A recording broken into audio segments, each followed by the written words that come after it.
Hello and welcome to another video.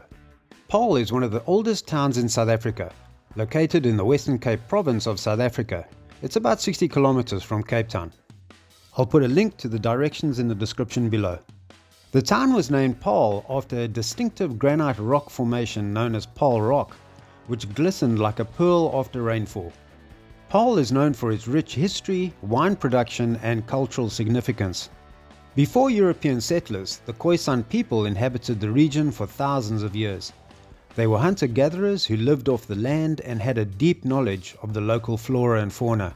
In 1657, the first European farmers, known as freeburgers, were granted land near Paarl by the Dutch East India Company. They then established farms to supply food to the Cape Colony. In 1688, the French Huguenots, who were Protestants fleeing religious persecution in France, arrived in the Cape and were given land in areas such as Franschhoek and Paarl.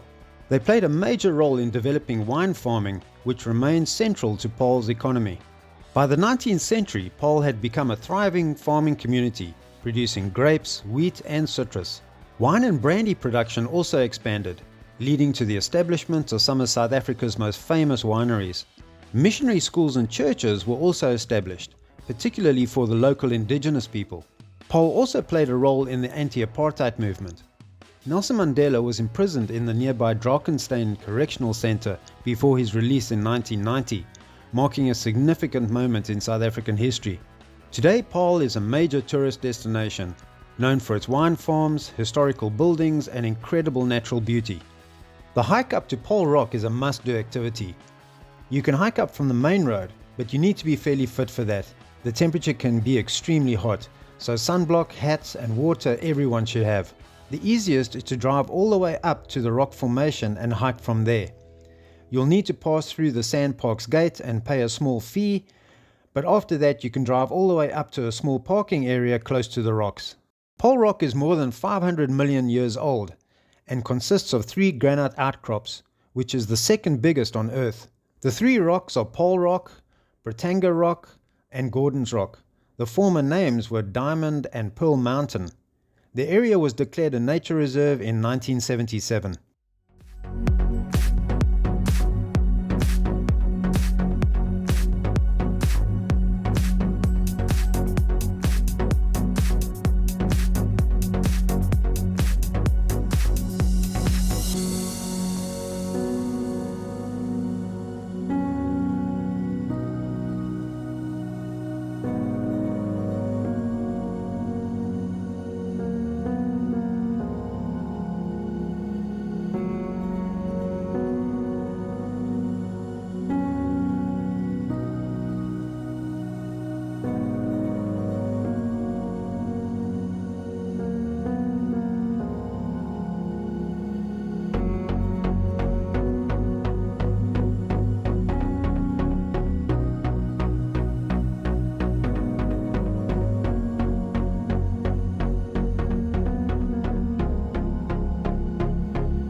also played a key role in the development of the Afrikaans language.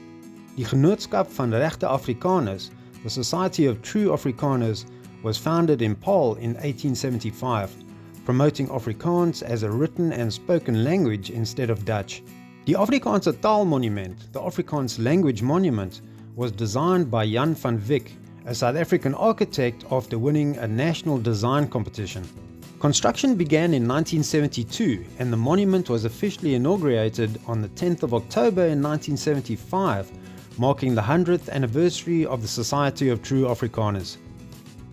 Here's an image showing the symbolisms built into the structure.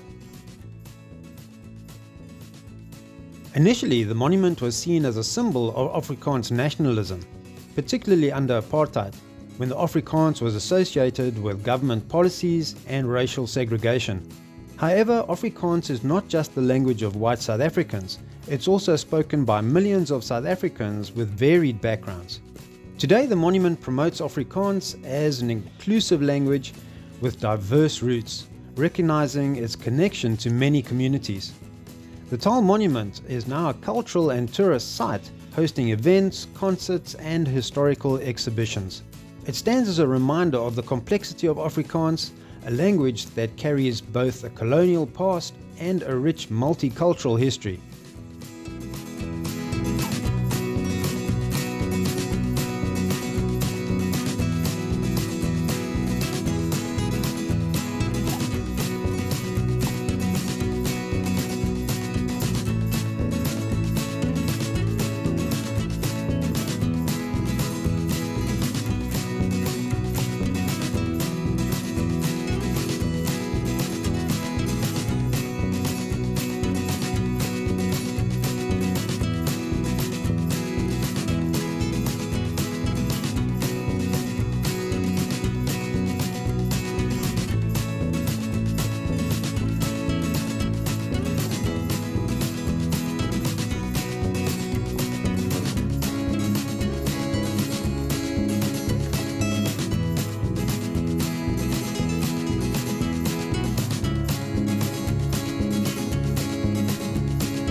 Thanks so much for watching. Please subscribe and hit the bell to be notified of our next video.